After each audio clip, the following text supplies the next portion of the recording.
Now, as I have said, Parabrahm has neither any form nor it has any shape.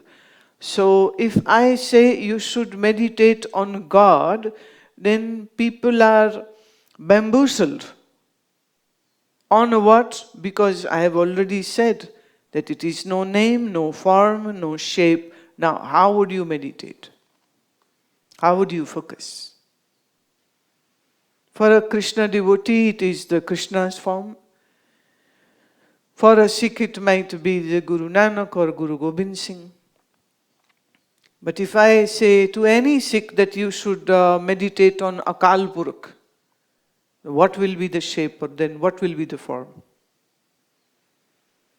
Then the mind is very bewildered. What to do now? So the easiest way is that in most of religion, those who believe in incarnations, like Hindu religion, so they have Krishna or Ram or Vishnu or Shiva to focus on.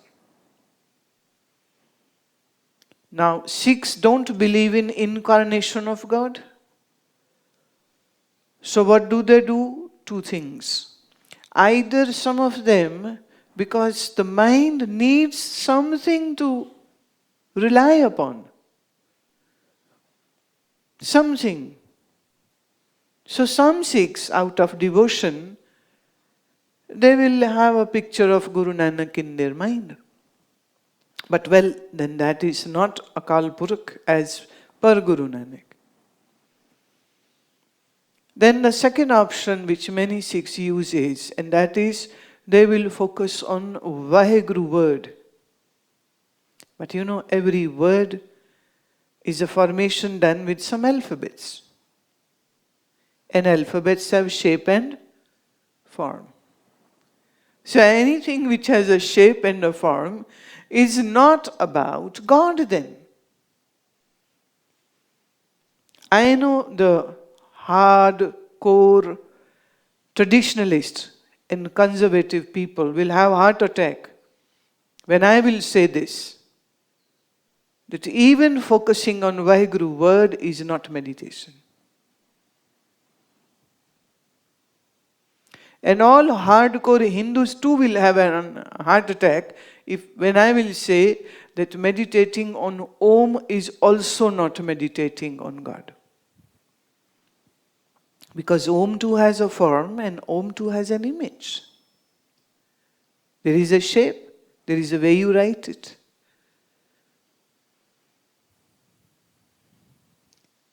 So in the yoga path and in the path of knowledge, jnana path, they say that what we need is that we bring this monkey mind to a standstill position. And once we have done this, meaning the mind is calm and quiet and still and stable, then one who is closest to the mind will get reflected in these still waters of your mind.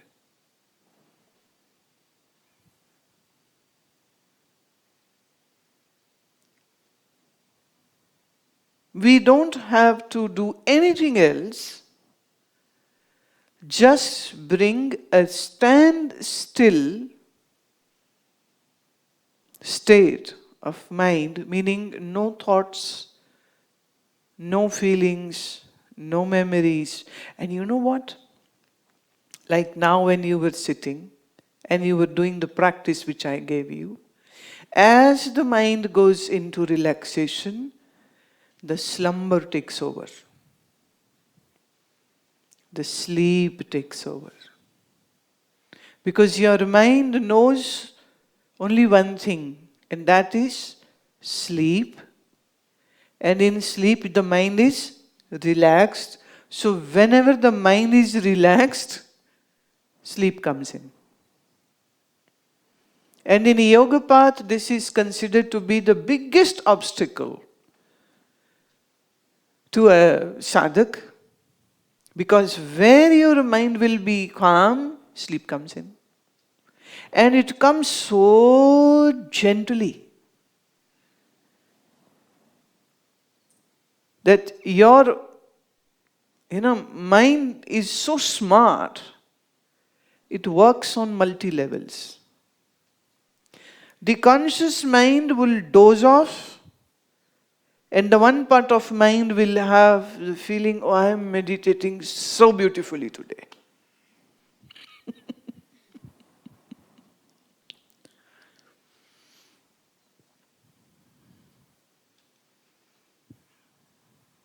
The sleep takes over. And the laziness of mind and the inertia of the mind is so strong actually that sometimes you don't even need to close your eyes or everything else to be quiet or some soothing music to play. When even I'm talking, I see there are certain people who are here now also, certain individuals who can still sleep. They will doze off. Now it won't be a snorish sleep, but the person is asleep. The person won't fall down, his head won't tumble, but yet the person is sleeping. And the person is thinking, I am listening. So sometimes when I teach or I'm giving a talk on some difficult Vedantic scripture, I like to create a dialogue, meaning I will ask question. So I am not just speaking. I might just take a pause and call anybody's name that, okay, you tell me, what does it mean?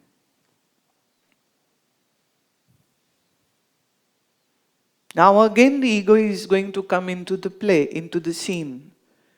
Nobody wishes to be in a bad light. That if I ask question, and I am talking about what I am currently talking now at that moment, and the person cannot answer.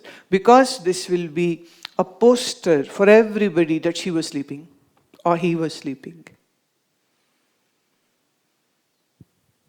So to save their ego, they have to be on tenterhooks. So they'll sit very agile, very attentive.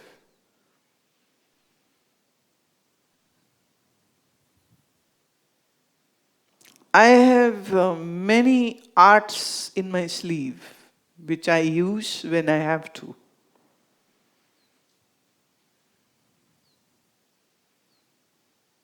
But what I have seen is that whenever there is little relaxation happening, even when I can understand, mind and body are so exhausted with all the work, all the thinking, all the running. And then you come here, and it's so silent. See? Here and there, this silence is broken by some chirping of bird. Or this bird who is.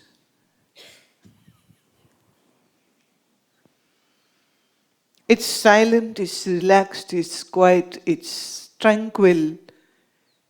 And mind goes into relaxation. Hence the sleepiness will come. And you are enjoying, and you are having a great time. That's a different story that you are missing all that what I am speaking. But yes, you are gaining because your mind is in very relaxed state. Same thing happens that when you are, like when we do any procedure, any method which has some mantra involved or which has some certain breathing involved, then your all attention is in that because you're doing something and you are so in habit of doing that if I just say, don't do anything, this will be punishment. So I make you sit in your beautiful robes And then I make you do certain things. Okay, do this, and now do this, and now do this, and now do this. And you, like a good baby, are following the instructions. And then you say, oh, we had great time. Well, that great time happened because you were following. If you were not following, then you wouldn't have any good time. Leave people alone. And nobody's watching. And nobody's checking. And you are sitting in a very relaxed, physically you're not doing anything. You're just sitting. After a while, what will happen? You will sleep.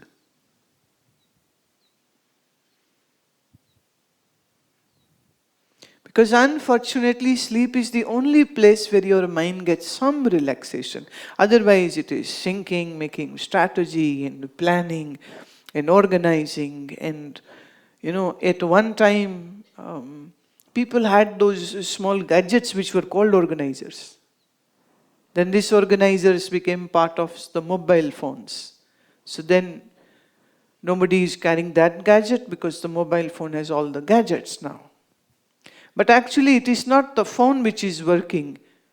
Your organizer is basically your mind only. You can put the phone on switch off, but you don't know how to switch off your own mind. So even when you are not doing anything, your mind is organizing. I'll do this, then this, then this, then this, then that, then this, then that, and this. And it will do all the future planning for next 20, 50 years. And hope and pray. You wish to seal this contract by going to certain temple or gurdwara and putting some offering, and then you pray, Lord, may all my wishes be true. So now you make sure that all these wishes become a reality. Most of the times, mind is thinking or sleeping. But even in sleep, the bigger part is dreams. Dreams is again thinking. The sound sleep comes for a very small time. And that is a very big reason for your bodies to be this diseased and low on immunity and not very healthy and not very stable also. The heartbeat is fluctuating, the BP is fluctuating.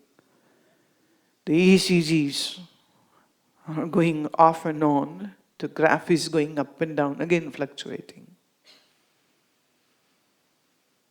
The mind is thinking so much. Now this thinking mind, when wants to meditate, two problems. If it wishes to meditate on Parabrahm, it doesn't have a form or a shape. So you have no idea what to do.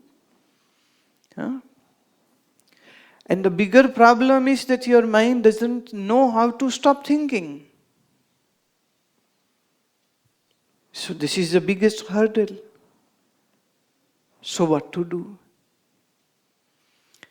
So our rishis gave these methods where you don't need any shape or a form or a mantra, and you use your very own body as a tool to bring quietude to the mind.